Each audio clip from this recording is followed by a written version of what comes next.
본 방송에서 제공하는 투자 정보는 투자 판단에 대한 조언입니다. 방송에서 제공하는 주식의 가치, 가격 상승 및 가격 하락에 대해서는 방송사에서 보장하지 않습니다. 네, 안녕하세요. 해외선물 신세계 MC 김은혜입니다. 자, 오늘은 화요일 저녁인데요. 자, 오늘은 시장 분석을 위해 주목해볼 이슈는 조금 전 10시에 진행된 로레타 마스터 클리 브랜드라는 연은 총재 연설이 아닐까 싶습니다. 자, 매포로 분류되는 이 마스터 총재가 일단 통화 정책에 대해서 어떤 의견을 밝혔는지 잠시 후 저희 신세계를 통해서 확인을 해보시고 그에 맞는 맞춤 전략 함께도 확인해보시길 바라겠습니다. 자, 오늘도 신세계 시청하시면서 여러분께서 참여하실 수 있는 방법도 활짝 열어놓고 있습니다. 전화와 문자 그리고 유튜브 실시간 채팅방을 통해서 다양한 의견 남겨주실 수가 있는데요. 전화 주실 때는 서울전화 02-3153-2611번, 2612번 두 개의 전화가 준비되어 있고요.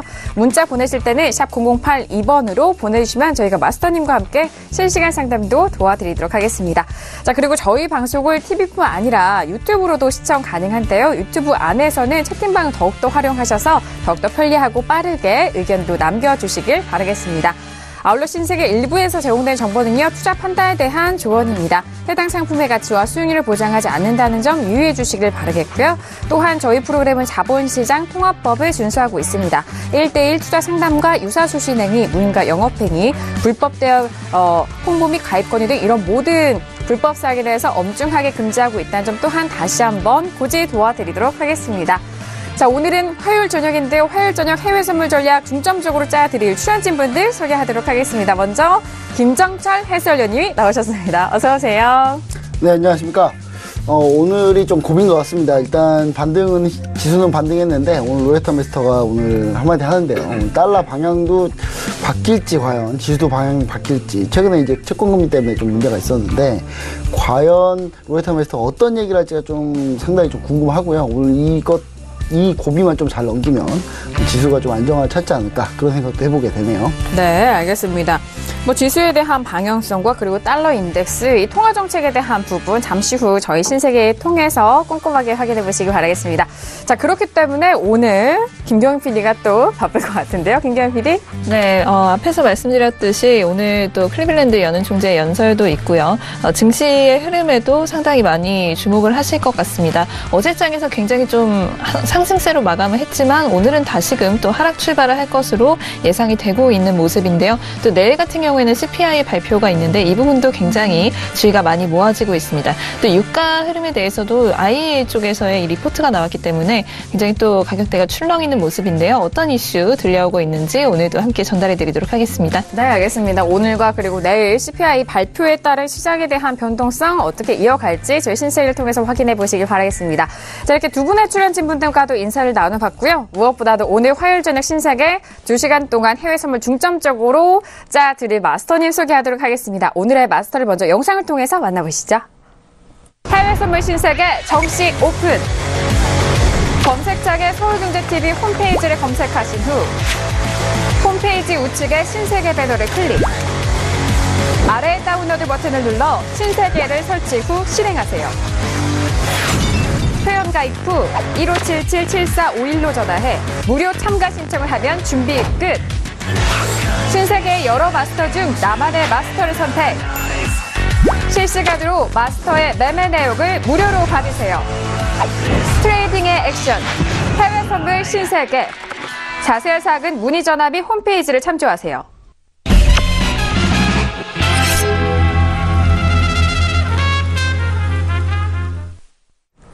네, 오늘 함께할 마스터님, 선재 마스터님 나오셨습니다. 어서 오세요. 네, 반갑습니다. 네, 반갑습니다.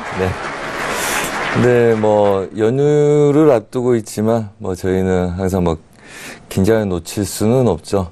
잠시 쉬고는 싶지만, 차트가 잠시 쉬라는, 그림처럼 보이긴 하지만, 그렇더라도 앞으로의 가능성 어떻게 되는지 오늘 좀 지켜보고요. 또 할 만한 게 있으면 저희도 좀 더 적극적으로 손대보는 하루의 움직임들 잘 관찰해 보겠습니다. 네, 알겠습니다. 자, 일단 국내 시장 같은 경우에는 이번 주에 연휴가 껴있기 때문에 내일까지의 거래일 안에서 좀 그런 주춤하는 모습을 보여주고 있기도 합니다만, 앞서서 김경인 PD 통해서 말씀을 들었듯이 일단 이번 주에는 CPI를 좀 기점으로 주 후반으로 갈수록 해외 시장에서는 좀 변동성이 이어질 것으로 예상이 되고 있습니다. 그렇기 때문에 그 길목에서 저희 신세계를 통해서 일단 중간 점검을 해보시길 바라겠습니다. 자, 이렇게 오늘 선재 마스터님과 함께 2시간 동안 해외 선물 전략 짜드리도록 할 텐데요. 자, 현재 구간 11시 1분 22초 지나가고 있는 시점입니다. 오늘 현재 시장의 흐름 어떻게 흘러가고 있는지 시세 먼저 살펴드리도록 하겠습니다. 시세 보시죠. 자, 일단 S&P 500부터 보도록 하죠. 2640.25포인트로 0.46% 밀린 가격대입니다. 자, 어제장 결국에는 상승으로 마감이 되면서 반등을 했는데요. 일단 고가가 2671포인트까지 올라갔었습니다. 하지만 현재 부근에서는 2640선 지켜가고 있는 모습인데요. 0.47% 지금 약보합권 움직이고 있습니다. 자, 그리고 나스닥도 함께 보시죠. 나스닥도 역시나 어제장의 반등에 이어서 오늘장은 다시 하락 전환합니다. 0.69% 빠진 6481.25포인트 선 거래가 되고 있는 상황이고요. 자, 그리고 유로 FX는 어제장의 반등과 오늘장 연일 반등하면서 1.23 가격대 돌파합니다. 0.41% 강보합권으로 1.23705달러 선 거래가 되고 있네요. 자, 그리고 골드도 함께 보시죠. 골드도 어제장에 역시 1325달러의 종가가 마감이 되면서 20달러가 좀 회복이 되는 모습이었는데요. 현재 구간도 역시나 추가 상승 이어가면서 0.20% 상승세로 1327.8달러 선 거래가 되고 있는 상황입니다. 자, 그리고 내일 크루드오일 원유 재고 발표가 있는 크루드오일은요. 오늘도 계속해서 빠지고 있습니다. 어제장에 일봉상으로 일거리를 좀 길게 단체 좀 마무리가 됐고 현재 부근에서는 60달러가 깨지면서 58.78달러까지 눌리는 상황입니다. 오늘의 고가는 59.73이었고요. 현재 구간에서 1% 넘는 조정 받으면서 58달러 후반대 58.77달러 선에서 거래되고 있는 크루드오일까지 살펴드렸습니다. 자, 그렇다면 비트코인 선물 시세는 또 현재 시가 어떻게 움직이고 있는지 시세 다시 한번 살펴보도록 하겠습니다. 비트코인 보시죠. 자, 비트코인 선물 시세입니다. 오늘은요, 3.05% 빠집니다. 8,590달러 선 거래가 되고 있는데요. 최근에 좀 소폭의 반등을 이어가면서 8,000달러 중반대 가격대는 지켜가고 있는 비트코인 선물 시세까지 살펴드렸습니다. 네, 현재 구간에서 시장 흘러가는 시세 먼저 살펴드렸고요. 그렇다면 이 시각에 외신 쪽에서 나오고 있는 뉴스 김경인 PD 통해서 먼저 정리해보도록 하겠습니다. 네, 먼저 오늘 연설이 예정되어 있다라고 전달해드렸었는데 롤레타 메스터 클리블랜드 연은 총재죠. 연준이 지난해와 비슷하게 금리를 인상해야 한다라는 뷰를 드러냈다고 합니다. 네, 다음으로는 골드만삭스 쪽에서의 전망인데요. 미국 근원 인플레이션이 올해 상당히 높아질 것이다라는 전망을 내놨다고 합니다.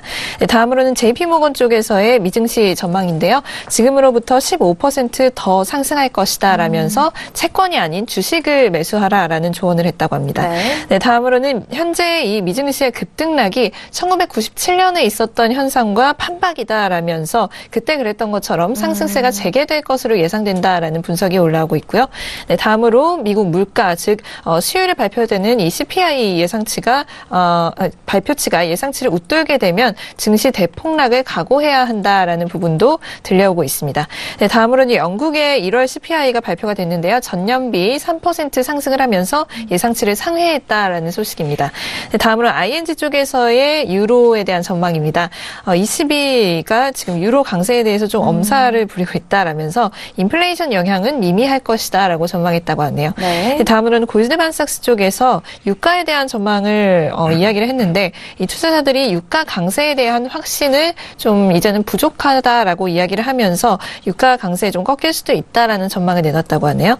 네, 다음으로 오펙 사무총장의 발언입니다. 지금 현재 러시아도 오펙 주도의 감산 합의에 참여를 하고 있는데 러시아가 이런 합의에 계속 이행을 할 것이다라는 전망을 내놨다고 합니다. 네, 알겠습니다. 자, 현재 구간에서 클리블랜드 연은 총재는 연준이 지난해와 비슷하게 금리 인상해야 된다라는 그런 발언을 이어왔다는 소식이고요. 일단 JP모건 쪽에서는 미국 증시가 15% 더 뛸 것이다라는 부분, 채권보다는 주식에 대해서 집중하시라라는 그런 발언까지 덧붙여드렸습니다. 자, 이렇게 현재 구간에서 나온 외신 쪽의 뉴스 먼저 정리를 해드렸고요. 그렇다면 오늘 출연진 분들과 어떤 이슈를 다루게 될까요? 오늘의 퓨처스 이슈 토크, 먼저 이슈 화면 통해서 확인합니다.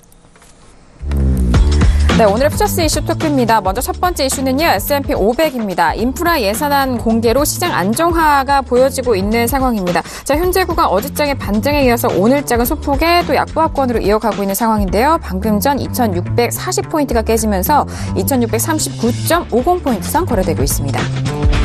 자, 두 번째 이슈는 유로FX입니다. 일단 유로FX에 대해서는 미국 달러화 조정에도 상승 시도하고 있는 상황인데요. 자, 유로FX 현재 구간 1.23달러 회복하면서 다시 반등을 하고 있죠. 1.23725달러로 0.43% 강보합권입니다. 자, 세 번째 이슈는 크루드 오일입니다. 기술적 반등 구간 59달러 지지 테스트에 대한 부분이 이슈로 꼽혔습니다. 현재 구간에서는 59달러가 깨졌지만요. 58달러 후반대 움직임인 만큼 1% 내외로 지금 조정을 받고 있는 상황입니다. 현재 구간에서 전략도 함께 생각해 보도록 하죠. 자, 마지막 이슈는 골드입니다. 연준의 금리 인상 리스크에도 매수세 이어지면서 상승하고 있는 상황입니다. 1,328달러까지 다시 올라오면서 1,330달러까지 노려보고 있는 상황인데요. 현재 0.23% 강보합권 유지가 되고 있는 상황입니다.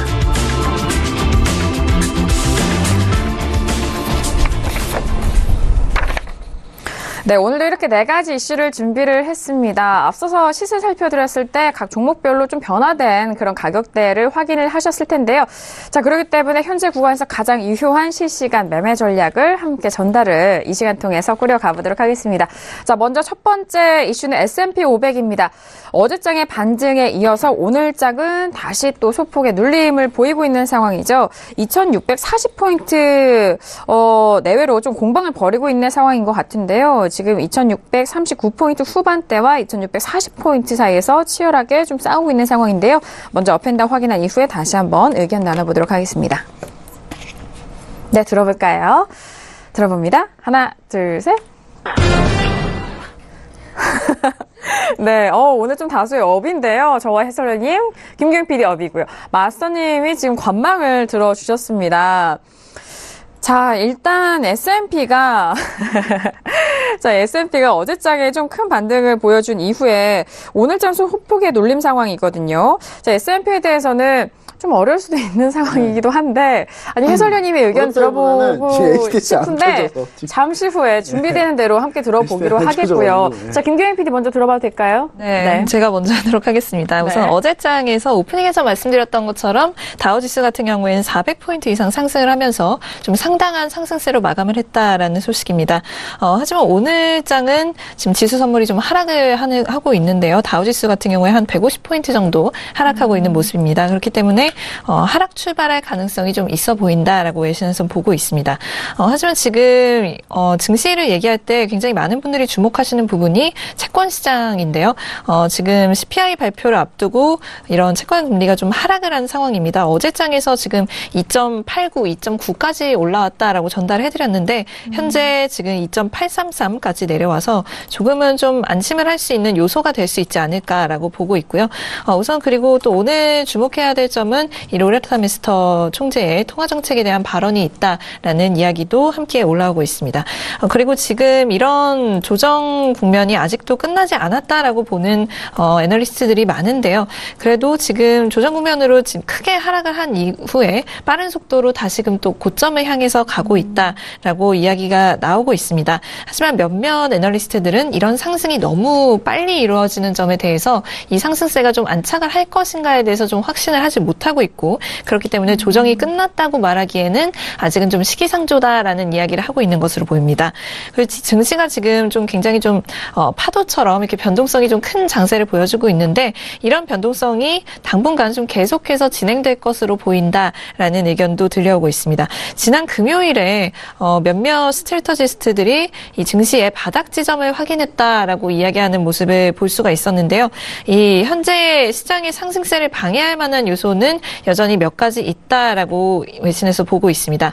우선 첫 번째로 이런 야금야금 오르고 있는 이 국채 수익률 하면서 좀 지속적으로 주목을 해야 한다라고 이야기를 하고 있고요. 네. 또 경기가 너무 좋다라는 신호가 나올 가능성. 지난 월요일장에 이 하락이 촉발된 것이 고용지표가 굉장히 좀 괜찮게 나오면서 이런 일이 촉발됐다라는 이야기가 나오고 있었는데 이런 식으로 경기가 너무 좋다라는 신호가 나오면 이제 증시는 그만큼 좀 하락을 할 수도 있다라는 이 위험성도 함께 좀 공존을 하고 있고요. 또 이로 인해서 아무래도 물가가 상승해서 연준이 예상보다 빠르게 금리를 인상할 수 있는 가능성이 있다라는 판단이 들면 증시에게는 그만큼 좋지 않은 결과가 나올 수도 있겠죠.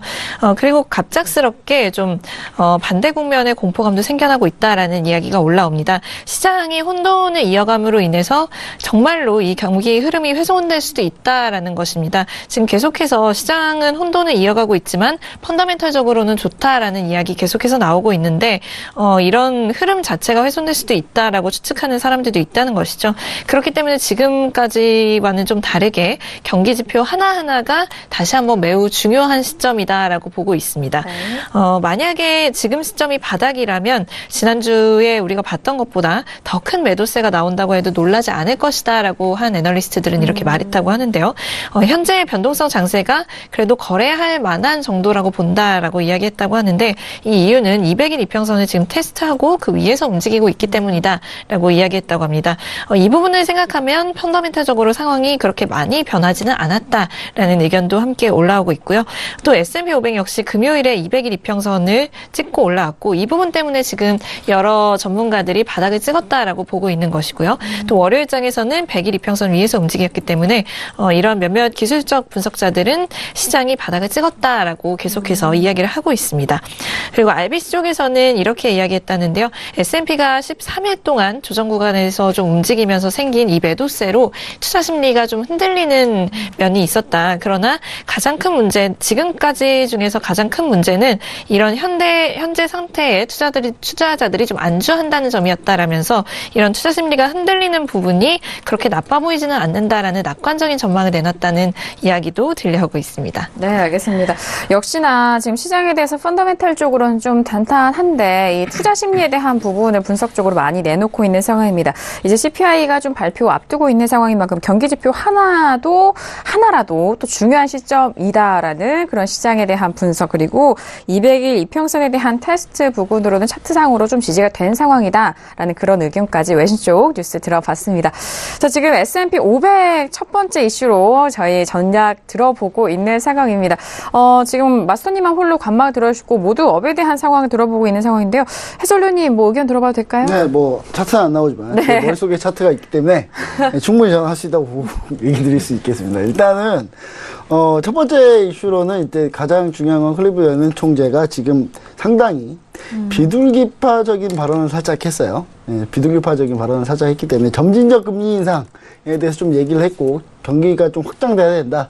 이런 표현을 지금 속보로 지금 제가 봤는데 이런 부분 때문에 제가 봤을 때는 어느 정도 좀 S&P 500이 반등할 만한 구간에 조금 남아있지 않나. 그러니까 오늘은 좀 밀리더라도요. 오늘 같은 경우는 이제 최근에 반등을 찍어주면서 조금 이제 물량들이 좀 위에 고점에서 이렇게 매물 물량들이 많이 잡혀 있었기 때문에 이게 잡혀 있는 물량들이 나오기 시작하면은 조금 지수는 조금 밀리지 않나. 그래서 오늘 조금 밀릴 수 있겠지만 다음 주까지는 제가 봤을 때는 좀 어느 정도 좀 상승세를 탈 수 있지 않을까.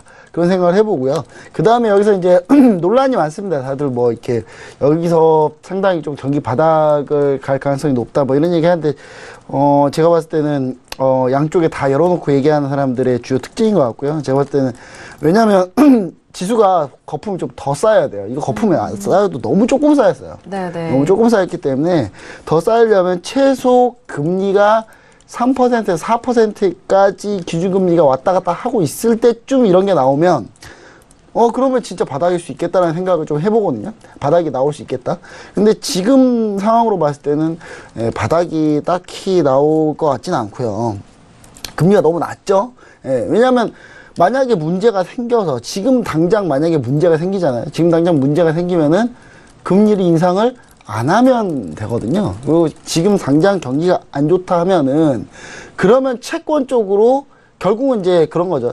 지금 당장 경기가 안 좋은 중간에 지수는 좀 빠지고 있겠죠. 근데 추가적으로 경기가 더 안 좋아서 만약에 금리 인상 속도가 더 빨라지는 우려 때문에 지금 이러는 건데, 이게 정말 주식가격 폭락 때문에 뭔가 리스크를 만든다라고, 시스템적인 리스크를 만든다라고 하면, 여기서 그러면 더 빠져야 된다는 얘기는, 더 빠지게 된다면 어떤 상황이 생기냐면, 금리를 인상 안 하면 됩니다.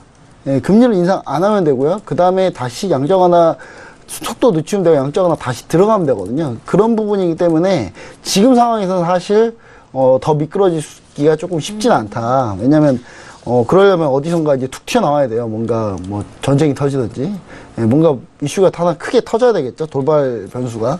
뭐 평창 동계올림픽 끝나고 나서 북한이 태도가 좀 많이 달라진다든지, 예, 그러면 큰일 나겠지만, 예, 일단은 뭐 그런 상황들이 벌어지지 않는 한 제가 봤을 때는 충분히 지수는 상승할 수 있지 않나. 그리고 최근에 이제 강연할 때 이제 많이 물어보신 분들이 계셨는데, 제가 빅스 얘기를 하도 많이 해가지고 빅스 ETF 관련해서 그런 얘기도 있었습니다. 빅스 ETF 하나가 폐쇄했어요. 조기 종료했거든요. 완전히 환매 청산해버렸는데, 그 정도 사태, 그러니까 빅스 인버스 펀드 같은 경우는 빅스가 올라오게 되면서 빅스 인버스 펀드는 가격이 대폭락을 했거든요. 그러니까 100억을 넣었으면 하루 사이에 85억이 날라갔어요.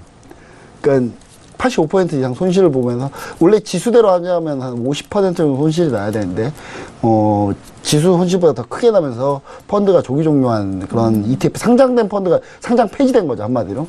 그런 상황도 생겼는데, 그런 상황이 거의 클라이막스 마지막에 나오는 상황들이기 때문에, 그런 상황을 봤을 때는 좀 지수 상승세가 다음 주까지는, 오늘은 조금 밀리더라도 오지 않을까, 그런 생각을 해볼 수 있겠습니다. 알겠습니다. 오늘은 좀 밀리지만 앞으로의 좀 상승세가 좀 전망이 되고 있다라는 부분 함께 전달을 해드렸습니다.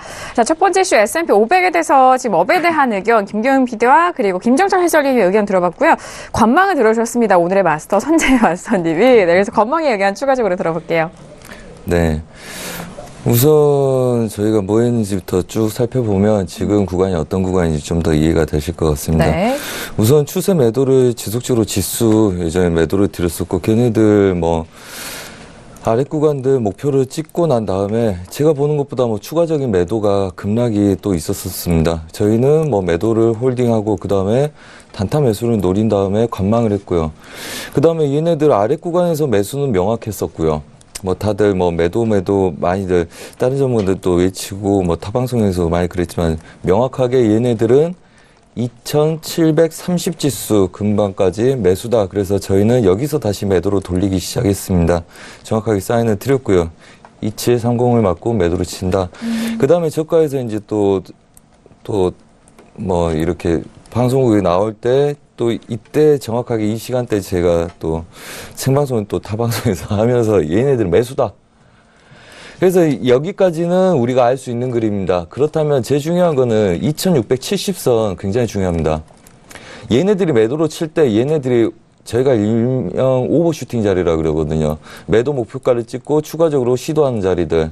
그리고 얘 아래 구간들은 목표를 설정하지 않고 움직이는 아이들. 그래서 얘 밑으로 빠질 때 매수고요. 그 다음에 다시 맞고 매도고, 이 구간 앞으로는 2670선, 그 다음에 2740선 딱 두 자리의 저항을 두고 싸울 거라고 보고 있습니다.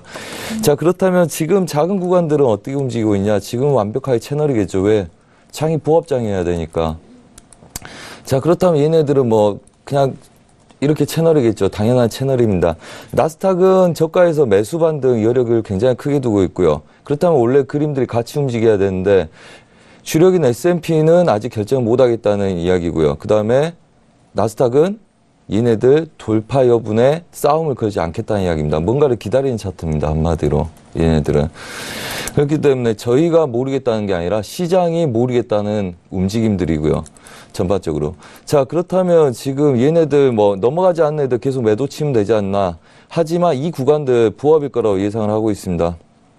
고점, 저점 두는 이 구간의 혼조세. 한마디로 얘네들 급락을 한 저가, 그 다음에 저가 한 번 더 시도하다가 실패했죠. 그러면 얘네들의 고가 시도하다 실패한 아이들, 그 다음 걔네들 중심에서 혼조세 뛰고 있다. 당연히 혼조세겠죠. 자, 그렇다면 얘네들은 추세 저항을 나스닥처럼 못 넘었냐? 넘었죠. 얘네들은 지지력이 있을 겁니다. 2610선 지지력들 굉장히 중요해 보이고요. 그렇다면 얘네들은 지지하고 만약에 매수 우위로 지표나 결과가 나온다, 시황이 바뀐다 그러면 눌림의 매수 쪽으로 그냥 갈 거고요. 그 다음에 얘네들은 그러면 2610선을 깨지 못하고 지속적으로 여기서 반등 여력을 주고 갑자기 돌릴 그림이 나올 거고요. 그 다음에 얘네들이 혼조세를 띄고 2670선을 안착하기 시작하면 나스닥도 추세를 넘어가면서 따라가기 시작할 겁니다. 그래서 그 전에 가기 전에 시비를 걸지 않는다. 얘네들은 결과를 보고 움직일 애들이다. 그래서 관망이 좋다고 보고 있고요. 큰 흐름들은 가능성을 보자면 우선은 매수 쪽이 좀 열려 있어 보인다. 이렇게 말씀을 드리고 싶습니다. 그리고 S&P는 넘어갔고 우리가 기술적으로만 본다면 2610선 지지력에 눌림 매수 배팅 유효하겠다 이렇게 보고요. 전반적으로 보자면 중심부업에 뛴 아이들은 큰 파동으로 먹기는 지금 좀 아직 어렵다. 그래서 제가 얘네들 공격적으로 매수를 하더라도 2620선, 그 다음에 매도는 상방 제약을 두고 지금 구간 같은 경우는 건들지 않겠죠. 얘를 뛰어넘으려 해도 차익이 나오는 2700선 근처에서나 눌러보고 그 다음에 걔네들 돌리지 말지 결정할 거기 때문에 그래서 뭐 지수는 제가 리딩할 때도 지금은 좀 관망한 게 좋다. 그 다음에 방향성을 잡고 하나 아이들은 기준을 잡고 저희가 이렇게 배팅해도 좋다고는 하지만 전반적인 큰 흐름상에서는 아직은 보합을 보고 갇혀있는 아이들 좀 더 관망하시는 게 좋다. 이렇게 말씀을 드리고 싶습니다. 알겠습니다. 현재 부분에서는 일단 중심 보합 부분이라고 좀 분석을 해드렸고요. 일단 관망을 좀 하시면서 이후에 제대로 된 방향성과 가격대에 맞춰서 좀 매매를 해보시는 것이 더욱더 유효해 보입니다. 2610선의 지지 눌림 매수에 대한 부분 지금 뭐 관망을 들어주셨기 때문에 현재 보합권에 대한 의견은 무엇보다도 좀 잘 피력을 해주신 것 같습니다. 자, 이렇게 첫 번째 이슈 S&P 500에 대해서 현재 구간에 저희가 전략도 짜드렸고요. 이어서 두 번째 이슈로 바로 넘어가 보도록 하겠습니다. 자, 오늘의 두 번째 이슈는 바로 유로 FX입니다. 자, 유로 FX 달러에 대해서 좀 반등으로 계속해서 상승 흐름 이어가고 있는 상황인데요. 1.23달러 선 회복한 이후에 계속적으로 지지가 되고 있습니다. 1.23705달러 선 거래가 되고 있는데요. 자, 현재 부근에서 유로 FX 먼저 업앤다운 확인해 보도록 하겠습니다. 자, 두 번째 이슈 유로 FX입니다. 들어볼게요. 하나, 둘, 셋. 네, 해설위원님 홀로 다운이고요. 저와 마스터님 그리고 김기용 PD까지 업에 대한 의견 확인이 됐습니다. 자, 이렇게 좀 갈리는 의견이에요. 네, 왜 이렇게 미소를 짓고 계셔서 더 궁금하기도 해요. 왜 다운이실까요? 제가 네. 지금 차트 못 보고 있었거든요. 그러니까 못 보고 있는데 달러를 생각하고 있다가. 근데 제가 봤을 때는 네. 다운은 아니어도 중립. 중립이요? 중립으로 보고 있습니다. 왜냐면 달러 차트를 생각하다 보니까, 달러하고 유로하고 이렇게 생각하다 보니까 이렇게 다운이라고 했는데, 왜 지금 보냐면 지금 방금 컴퓨터였습니다. 방금 차트를 다시 보고 있는데요. 다시 좀, 지금 현재 상황에서 이제 중립으로 좀 보고 있는데, 왜냐면 지금 달러도 이제 살짝 올라왔다가 밀려있는 상태고, 지금 제가 봤을 때는 어느 정도 지표를 관망해야 되기 때문에, 지금 현재, CPI랑 기존의 이제 지표들 발표가 남아있기 때문에, 저는 어느 정도 조금 약간 관망하는 자세를 좀 가지지 않을까. 그렇게 좀 생각을 해볼 수 있겠고요. 최근에 지금 유로 같은 경우는 지금 밀렸다가, 그러니까 달러가 올라가는 추세 내에서 지금 유로가 밀렸었죠. 밀렸다가 지금 달러가 밀리니까 지금 유로가 다시 올라오고 있죠. 근데 결과론적으로는 유로화는 이제 추세적으로는 상승은 맞는데 지금 다시 누를목 구간에서 조금 조정을 받는, 횡보하는 구간이 오지 않을까. 그렇게 생각하면 의미에서 이렇게 좀 얘기를 좀 드리고 있겠습니다. 알겠습니다. 지금, 조금 힘드네요. 차트가 느껴서. 추가적으로 저희가 들어볼 수 있는 부분이기 때문에 달러 대비해서 말씀해 주셨고, 일단 유로 FX는 오늘도 반등 이어가고 있고요. 달러 앞서서 말씀이 나와서 다시 좀 짚어드리자면은 오늘 90선이 좀 깨지면서 89.635선에서 움직이고 있는 달러 인덱스 좀 확인을 해드렸습니다. 그렇다면 김경영 PD 의견 들어볼게요. 네, 달러가 다시금 좀 하락하고 있는 국면입니다. 5개월 내 최저치로 지금 하락하고 있고요. 아무래도 지금 외신 쪽에서는 주식과 같은 위험자산 선호 심리가 다시 시장에 돌아왔다라고 보고 있습니다. 지난주 이 주식시장에서의 매도세로 인해서 나타났던 이 공포 심리가 이제는 어느 정도 소멸 국면이다라고 보고 있다는 것이죠. 여기에 대해서 지금 캐나다에 위치한 몬트리올 은행 쪽에서는 달러가 구조적으로 중기적인 하락 추세다라는 전망을 내놨다고 합니다. 있습니다. 그리고 달러 인덱스 같은 경우에는 지금 2018년 초부터 지금까지 한 3% 정도 하락해 있는 국면이고요. 이는 지금 미국 정부가 문우신 장관이 이런 이야기 했었죠. 약달러가 좋다라면서 무역에 있어서 이런 달러 약세가 좋다라는 코멘트를 하고 나서 이 약세가 더욱 강화되었기 때문인 것으로 지금 풀이되고 있습니다. 또 최근 트럼프에게서 나온 이 감세안 그리고 얼마 전에 또 발표했던 이 인프라 투자 계획 이런 발표 역시 달러에게는 오히려 부정적으로 해석된다라는 분석입니다. 이는 이 부분으로 인해서 미국 정부가 더욱 부채를 늘릴 것이다라는 전망 때문에 장기적으로 아무래도 미국 정부에게는 좋지 않다라는 판단하에서 달러에게는 좋지 않은 이벤트로 해석되고 있는 것으로 보이고요. 또 역시나 CPI 계속해서 이야기가 나오고 있습니다. 모두가 주목하고 있는 양상이다라고 이야기가 나오고 있고 이 부분이 만약에 애널리스트들의 예상보다 높게 나타난다면 달러는 단기적으로는 상승이 가능하다라고 보고 있습니다. 하지만 여전히 지금 힘을 잃어버린 상황이고 이런 트럼프 정부의 이런 정책이 달러에 별로 도움이 될 것 같지는 않다라는 판단에 유로에 대해서는 지금 업을 들어갔습니다. 네, 알겠습니다. 역시나 유로에 대해서 달러가 좀 기준이 되고 있는 상황인 것 같습니다. 일단 수요일날 발표 예정인 CPI가 상승으로 좀 발표가 된다면은 달러에 대해서도 단기적으로 상승 가능성이 열려 있다라는 부분 함께 비교해서 유로 FX 함께 좀 말씀을 도와드렸고요. 자, 이어서 마스터님의 유로 FX 의견도 들어보도록 하겠습니다. 네, 우선은 뭐 설명하는 거 항상 잘 들으시기 바랍니다.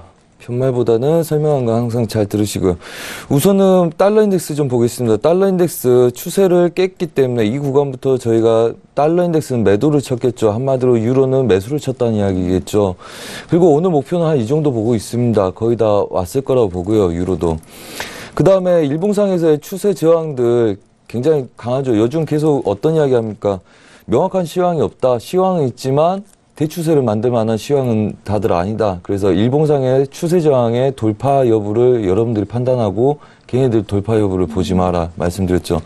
자, 얘네들 또 달러 인덱스 여전히 추세 저항에서 일봉상의 저항에서 그냥 매도로 빠지기 시작했습니다. 한마디로 저희가 유로 매수 받겠죠. 자, 오늘 지속적으로 유로 매수를 드리고 얘는 또 추세 지지 저항에서 눌린 매수, 어차피 매도 추세 그 다음에 매수로 돌리는 그림인데 오늘 오기 전에 계속 매도 잡으면 안 되냐고 여기저기서 계속 질문들이 들어오시더라고요. 그래서 단타를 중간에 잠깐 드렸었는데 제발 좀 하지 말라는 것 좀 하지 마라. 왜 매수로 연다는데 왜 중간 눌림에서 계속 매도를 치려고 하냐. 분명하게 말씀드리겠지만 얘네들은 1.2390대 근처에서 마무리될 겁니다. 2390 진입하기 전부터 9350대 안착 못하고 그냥 매수는 마무리될 거라고 봅니다. 근데 이제 추가적인 기대치는 눌림에서 매수를 더 보겠다는 이야기고요. 그 다음에 얘네들은 뭐 우선은 뭐 이렇습니다.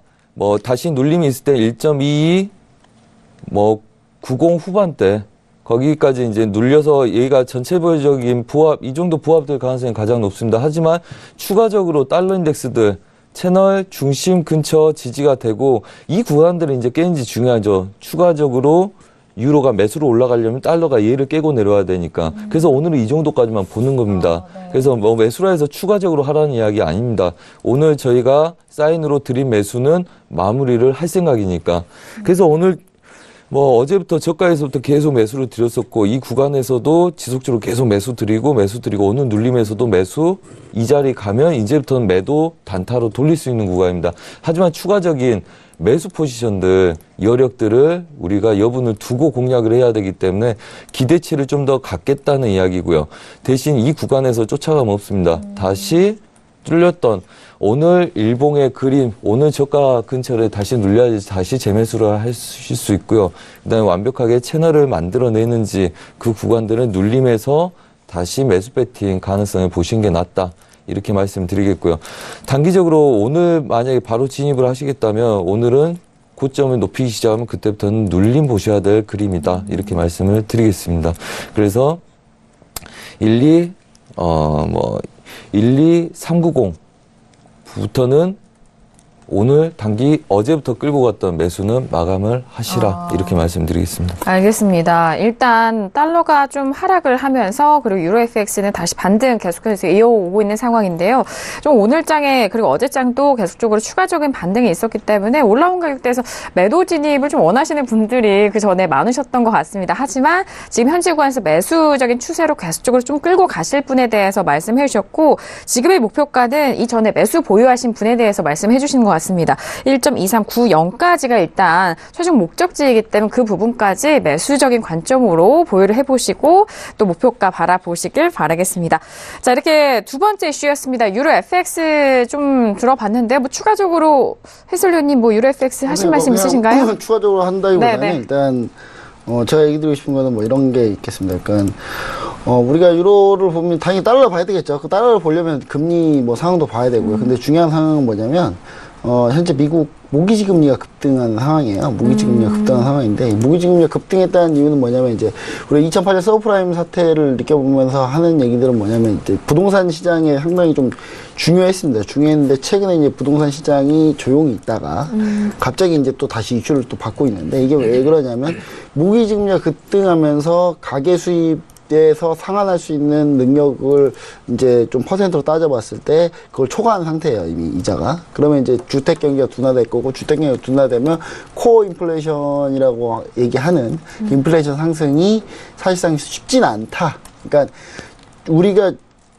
중앙은행이 해야 되는 역할이 뭔지를 한번 정확하게 생각해 보시면 될 것 같아요. 그러니까 미국 같은 경우는 중앙은행, 전 세계 중앙은행이 가장 첫 번째 목표는 물가거든요, 물가. 그러니까 경기 확장, 정부는 항상 경기 부양책을 통해서 자기 정권에서 인기를 얻고 싶어 하고, 그걸 컨트롤할 수 있는 게 중앙은행이 그거를 물가 상승을 억제하면서 컨트롤하는 거거든요. 그러니까 경기를 계속 부양하게 되면 시장에 돈이 계속 공급되기 때문에, 그러면 결국 물가는 높아집니다. 그러니까 어떻게 보시면 되냐면, 이런 팻말 하나가 1,000원이었으면 이런 팻말은 한 4개가 있습니다. 근데 살려는 사람이 4명이면 1,000원에 팔려요. 근데 살려는 사람이 7명, 8명, 9명. 왜냐하면 돈이 자기한테 많이 있으니까요. 그러면 서로 살려고 하다 보면 이게 1,100원, 1,200원, 1,300원 하면서 물가 오르는 거거든요. 그러니까 그 물가 오르는 걸 잡기 위해서 하는데, 제가 때는 모기지 금리가 그렇게 해서 같이 올라주면서 결국 채권금리가 오른다는 얘기는, 그러니까 정확히 보면 우리가 이렇게 보시면 될 것 같습니다. 금리 상승할 시기에는 주가는 계속 상승합니다. 이거는 진리예요. 다만 금리 상승을 결정하는 그 시기에 단기적으로 조금씩 빠지는 거거든요. 단기적으로 조금씩 빠지는 거기 때문에, 그런 걸 딱 따지고 봤을 때 미국 같은 경우 단기적으로 좀 빠졌다가 다시 오면 근데 달러는 계속 약세가 되겠죠.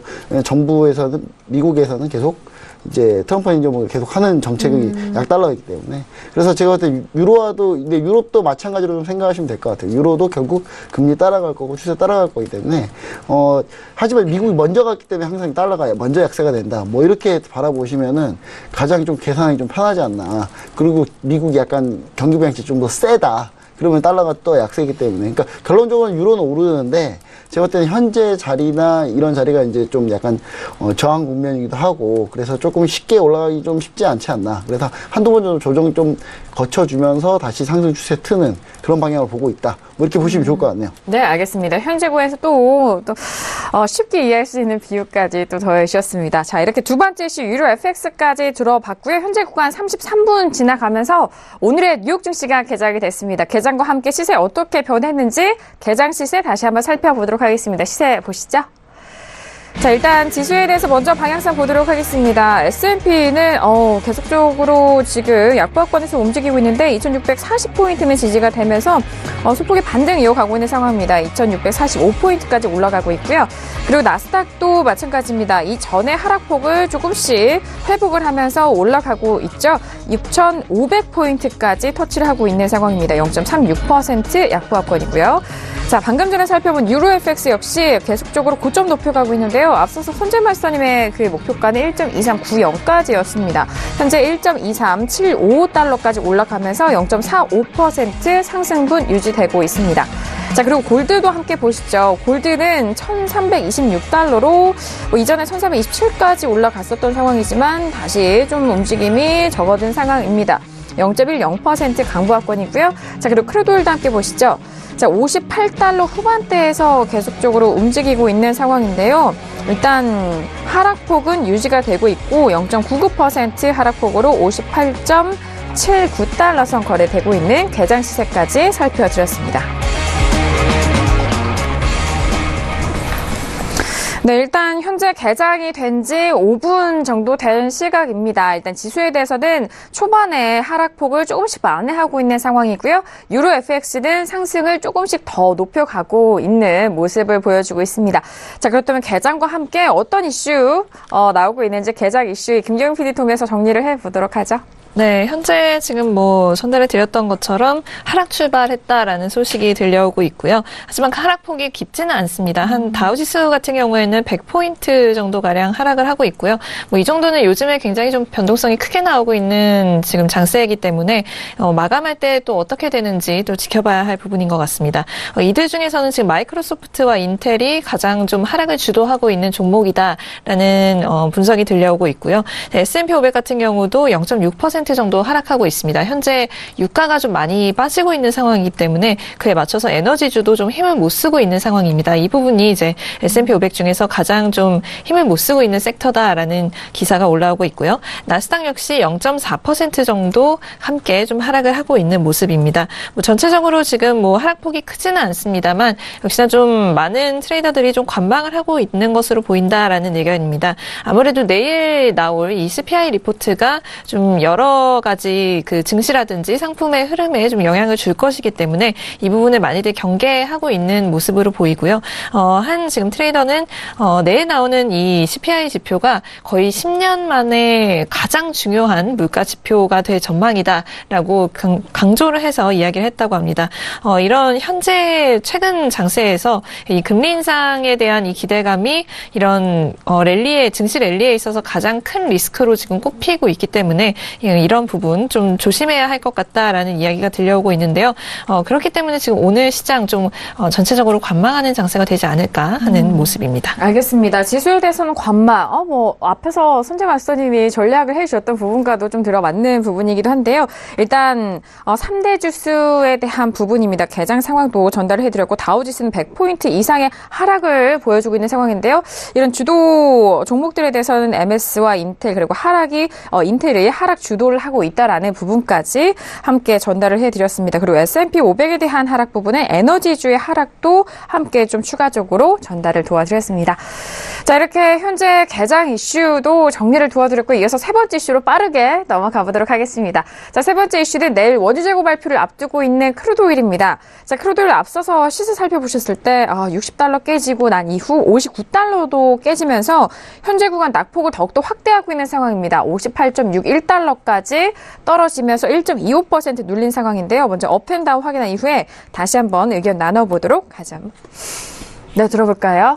네, 크루드오일입니다. 네, 들어볼게요. 하나, 둘, 셋.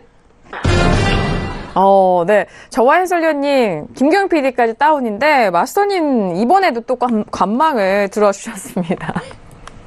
네, 크루드오일에 대해서는 다운의 의견이 우세하고 일단 마스터님 관망을 들어주셨는데 크루드오일에 대해서는 저는 그렇다면 마스터님의 의견을 좀 들어보고 싶습니다. 네.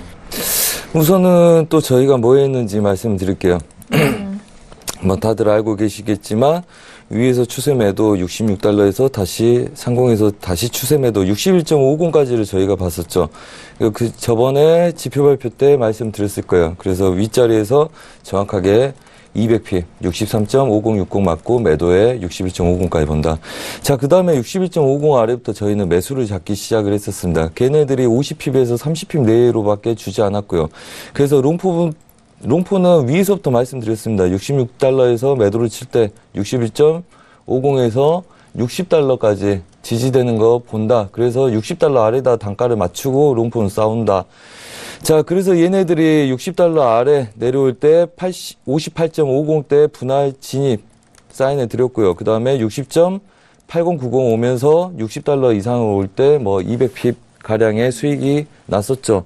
자, 그 다음에 한번 정리를 한 다음에 저희가 눌림에서 매수, 그 다음에 매도, 어차피 62.중간에서 62.10 못 넘어간다 그랬고요. 그러면 얘네들 이렇게 분석을 해놓은 거 한번 보시기 바랍니다. 제가 60.7080 아래는 저번 주까지 분석 자체가 없죠. 그래서 우리가 선이 없다는 거는 얘네들이 추가적인 저항을 뚫고 가고 있다는 겁니다. 자, 그래서 오늘 우리가 뭘 했었냐면 지금 제가 오기 전에 17시에 그렇죠? 얘네들 48, 47까지 매수 한번 드렸고요. 그 다음에 여기서 돌려서 1호까지 먹고 1호부터 10 지지력에 0호를 버티고 저희가 매수를 잡았었습니다. 근데 얘네들이 여의치가 않아서 마감을 해버리고 저가로 크게 빠질 건 못 보겠다. 우선 관점 변화 없이 보는데 우선 매매하지 말자. 그리고 관망 모드를 드리고 왔습니다. 자, 우선은 큰 그림들 다시 한번 보겠습니다. 얘네들 지지력 여분에서 이 구간, 보합 구간으로 껴들어오냐 마냐의 싸움입니다. 현재 상태. 그렇죠. 그러면 얘네들 상단부 저항을 오늘 받아내느냐, 지속적으로. 그 다음에 추세를 깰 거냐. 얘네들을 깨고 내려오면 얘네들이 이제 보합 구간에서 앞으로는 보합 행보의 가능성이 높아지는 겁니다. 그리고 아직까지는 지지를 하고 윗구간에서 버텨보려고 싸우고 있는 도중이고요. 뭘 굳이 얘네들 저가 깨지 않고 얘네들 싸우고 있는 도중에 저희가 매매를 할 필요가 있을까 하는 생각이 들고요. 그렇다면 저가를 깬다는 확신이 드냐? 오히려 이걸 반문해보고 싶고요.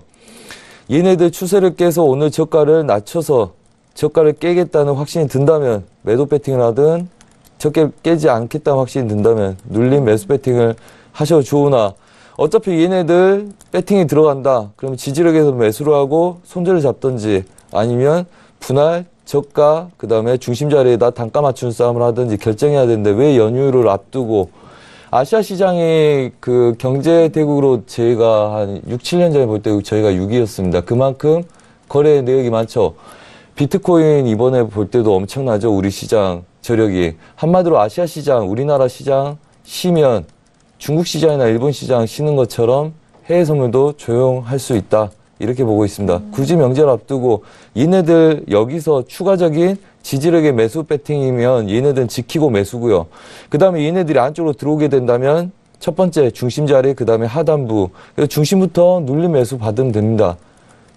그리고 빠지면 명확하게 빠졌을 때 56.7080 갔을 때 반등 여력에 58.50대에서 매도 한번 치고 56.5090대 뭐 56불 때 진입을 하면 쫓아가지만 않고 대응을 할 수 있는 자리는 굉장히 많습니다. 최소 30개에서 100개 내외의 대응 여력은 많다. 하지만 굳이 이걸 앞두고 얘네들이 저가를 깨는지 안 깨는지 확실히 안 드는 입장에서 할 필요 없다. 당연히 오늘 만약에 하겠다면 저가를 깨지 않는 입장에서 한번 눌린 매수 배팅 단타로 들어가는 거 한번 해볼 수 있을 거고요. 뭐가 됐든 얘네들은 20T에서 30T 넘어가는 손절로 대응할 구간들은 아니다. 익절 잡고 50개, 100개는 먹을 수 있으나 손절을 20, 30개 넘어가게끔 잡고 배팅할 구간들은 아니다. 이렇게 말씀을 드리고 싶습니다. 네, 알겠습니다.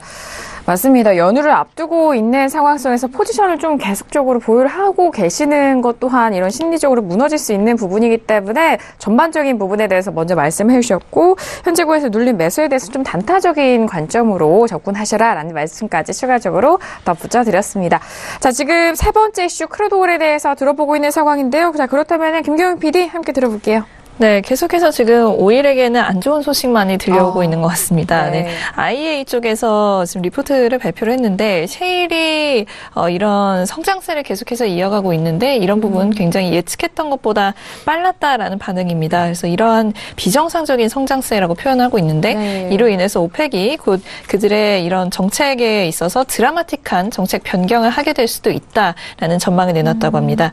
지금 예전 이제 몇 년 전에 이어서 또 한 번 이제 가격대가 큰 폭으로 상승을 하면서 미국의 이런 셰일 기업들 가격 상승에 이런 파도를 즐기는 중이다라고 보고 있는데 그들이 이 증대시킨 생산량만큼 글로벌 수요량도 그에 맞춰서 똑같은 폭으로 성장할 것이라고 보기 때문에 지금 이렇게 생산량을 증대하고 있다라고 보는 것인데요.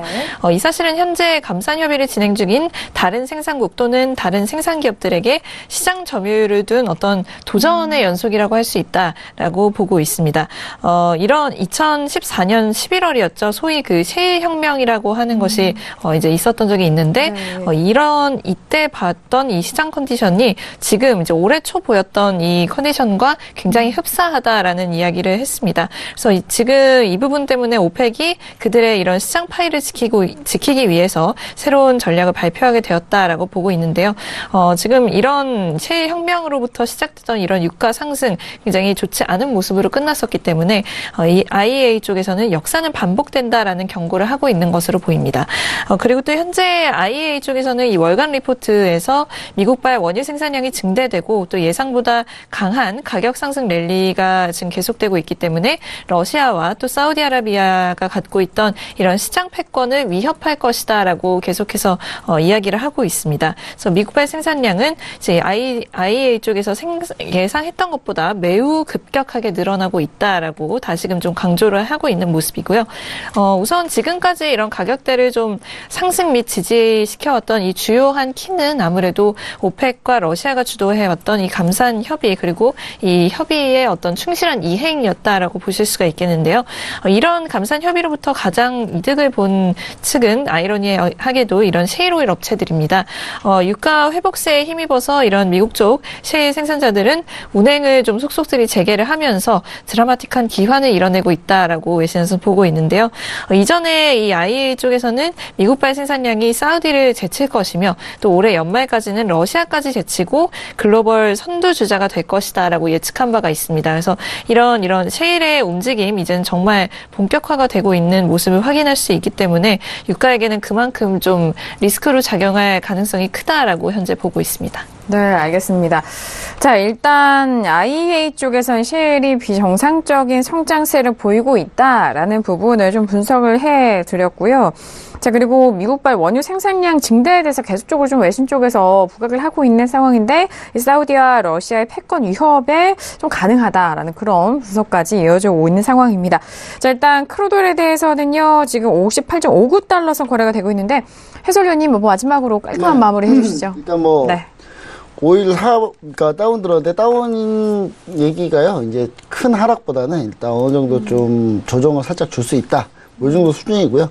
그러니까 왜냐하면 지금 차트 보시면 아시겠지만 저희가 보고 있는 라인이 58.23, 58달러 초반대인데 그 밑에 이제 아주 치열하게 싸웠던 11월, 12월에 치열하게 싸웠던 정말 오일 재미없었던 그때가 있거든요. 그때 이제 물량들이 많이 있기 때문에 제가 그때 이쪽 가격대까지 쉽게 뚫기는 좀 쉽지 않다. 뭐 이렇게 보이시고요. 지금 호재하고 악재가 저는 약간 공존하지 않나 약간 그런 생각도 해보는데 일단은 기본적으로 감산공조 합의가 일단은 조금 더 잘 지켜지고 있다라는 부분이 사실상 유가에는 호재입니다. 사실 그 1월달 감산이익률이 상당히 좋은 걸로 나와 있거든요. 그러니까 제가 봤을 때는 근데 감산을 하고 싶어서 감산하는 게 아니라 제가 봤을 때는 베네수엘라랑 일부 반강제적 감산 이런 게 좀 많았던 거죠. 그런 게 좀 많았기 때문에 그렇게 보여지고요. 일단 그 상황을 좀 제쳐놓고 보면은 우리는 큰 그림보다는 일단 해외 선물하시는 분들은 짧은 그림들을 많이 보셔야 되는데 짧은 그림 봤을 때는 추세적으로 우리 이렇게 보면 항상 좋을 것 같습니다. 어떻게 봐야 되냐면 금요일 날 베이커 슈즈 시추공수가 상당히 많이 늘었잖아요. 그러면 원유 발표까지는 그냥 쭉 하방 보는 게 맞습니다. 근데 원유 발표까지니까 얼마 안 남았죠, 이제. 내일이니까. API가 있기 때문에 내일이기 때문에 안 남았기 때문에 제가 봤을 때는 이 부분하고 추가적으로 좀 얘기 드리자면 EIA는 말을 너무 자주 바꾸기 때문에 연초에 128만 배럴 얘기를 했었거든요. 150만 배럴에서 수요가 줄거다. 128만 배럴. 그래서 오르겠다. 그렇게 가다가 지금 또 떨어지니까 이제 또 얘기하고 있는데, 제가 봤을 때는 제가 나중에 시간 되면 EIA가 말을 어떻게 계속 바꾸고 있는지, 제가, IEA죠, IEA 관계자, EIA 관계자분 죄송합니다. IEA 관계자분들이 어떻게 말을 계속 바꾸고 있는지 리포트가, 제가 한번 짚어드리도록 하겠습니다. 지금 시간이 네. 얼마 남지 않아서. 예. 알겠습니다. 잠시 후 2부에서 추가적으로 말씀해 주셔도 되잖아요. 네, 알겠습니다. 저희가 세 번째 이슈 크루드오일까지 저희가 알차게 또 전략을 짜드렸습니다. 저희가 1부에서 말씀드린 내용은요, 투자 판단에 대한 조언이고요. 해당 상품의 가치와 수익률을 보장하지 않습니다. 또한 저희 프로그램 자본시장 통합법을 준수하고 있다라는 점 다시 한번 고지 도와드리도록 하겠습니다. 자, 1부 여기서 마무리하겠고요. 잠시 후 2부에서는 골드와 함께 여러분께서 보내주신 문자 상담 그리고 유튜브에 접수해주신 상담까지 이어가도록 하겠습니다. 잠시 후 2부에서 다시 뵙도록 하겠습니다. 감사합니다.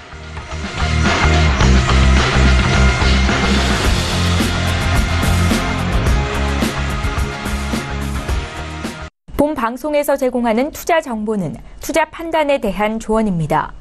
방송에서 제공하는 주식의 가치, 가격 상승 및 가격 하락에 대해서는 방송사에서 보장하지 않습니다.